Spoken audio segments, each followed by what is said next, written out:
So, do you all actually now do you have more time for each other to spend? Yes. So, and more emotional time. Really? More emotional energy. I mean, it's just me and him and Bo and Sonny at dinner. And they don't talk. The dogs don't.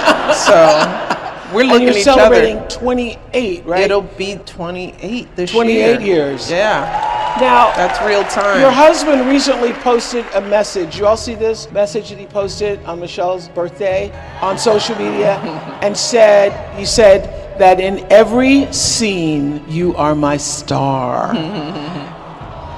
Oh.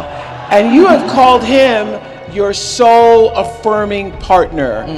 Is it more so now, 28 years, as opposed to earlier years? Does it just keep getting better, or it's more seasoned? It's all of that, you know. I mean, and this is what I try to tell young people. It's you know, marriage is hard, and raising a family together is a hard thing. It takes a toll. But if you're with the person, if you know why you were with them, you know, you understand that there was a friendship and a foundation there. That may feel like it goes away during some of those hard times, but it's something that we always come back to. And we're coming back to that point where we see each other again, you know, because some of the hardest times in our lives, we just escaped it. We survived it. Now, we went through a tough time. We did some hard things together. And now we're out on the other end, and I can look at him and I still recognize my husband. He's still the man that I fell in love with, who I value and I respect and I trust. He's been an amazing father through so much. He has shown up well in the world, and he has been who he promised he would be to me. And so that has been tested over 28 years, you know. So what I tell young couples is that you got to hang in there. You know, you can't quit the minute it gets hard, because this thing of living life and building a life together is a naturally hard thing to do. So you can't quit when it's hard, because then you'll miss the good part. And I do joke, you know, and some people hate when I say this, but if you live long enough to be married for 40 years, 50 years, which is what we're working toward, if you get to a point where eight of those years are bad, 10 of those years are bad, wouldn't you take those odds, you know? But that's what marriage is. You can have chunks of hard, bad times. And if that's how you define your marriage, by just the hard times, then you'll miss the truth of what's really there. So you were so open in Becoming when you talked about it, and it was like, they went to therapy. And therapy really was an eye-opener for you and for him. Well, we all need to reflect.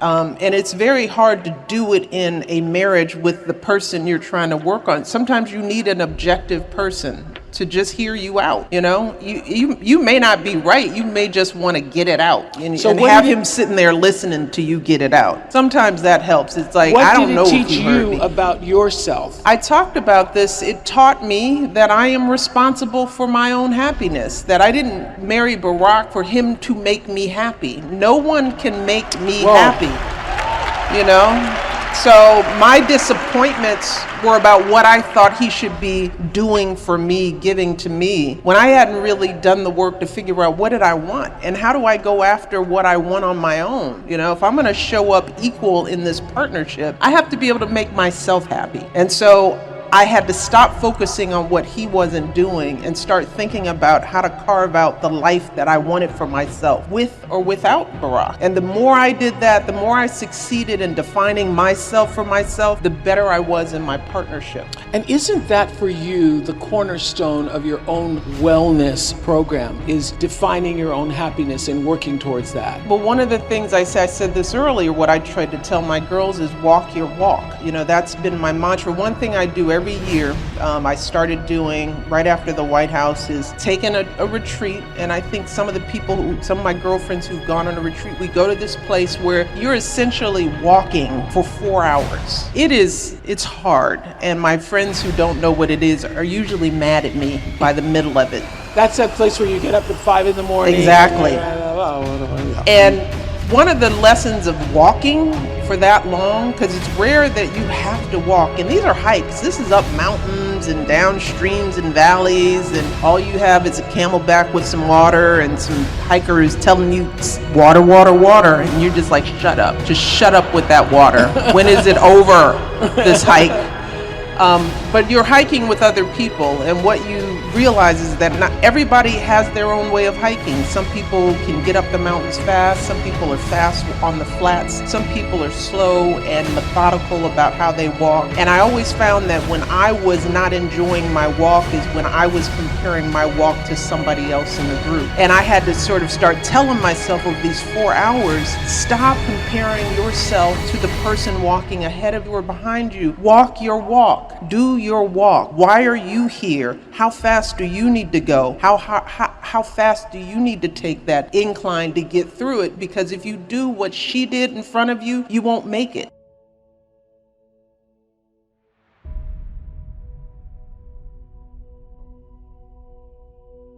I was asking earlier, Julianne was out and she was talking about her superpower is dance. What is yours? I don't, I have a hard time thinking about it as a superpower, but, I hope it's making people feel seen. I hope that that's my superpower, that I make the people that I come in contact with feel seen and heard, especially young people. I hope I have that power to make them feel relevant and whole.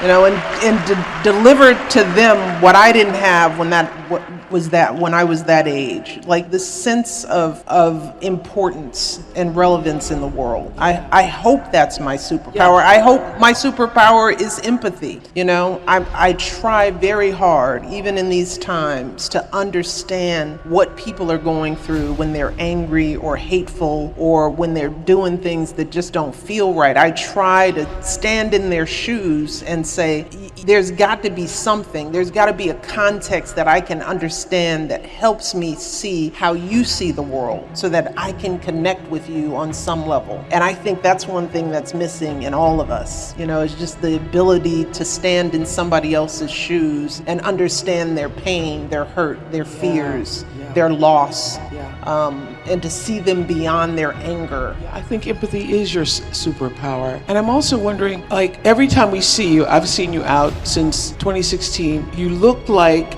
and so does Barack Obama, like you really discovered what living your best life means. It seems like you all took living your best life to a new level. Have you? We're happy people. But did you get happier yes. leaving the White House? Yeah. You got happier. Look, it was an honor to serve. It was the biggest privilege of my life to serve as this nation's First Lady. And I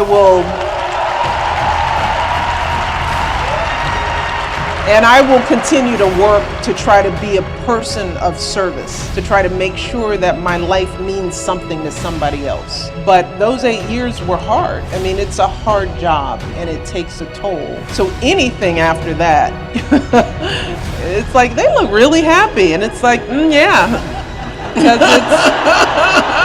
because it's not that. Yes, because it's not that. We are happy people, but why wouldn't we be? We have our health, we have each other, we have a sense of purpose, there are things to complain about, he and I, but we, the two of us, we don't have anything to complain about. That's why we believe we owe so much, because to whom much is given, much is expected. So I cannot sit up here and complain about my life. What I'm worrying about are the lives of the people who don't have a voice, the people who don't have jobs, the people who don't have health care. There's so many people who are struggling with things it is a hard thing to me to look at the life I've been given and complain about anything.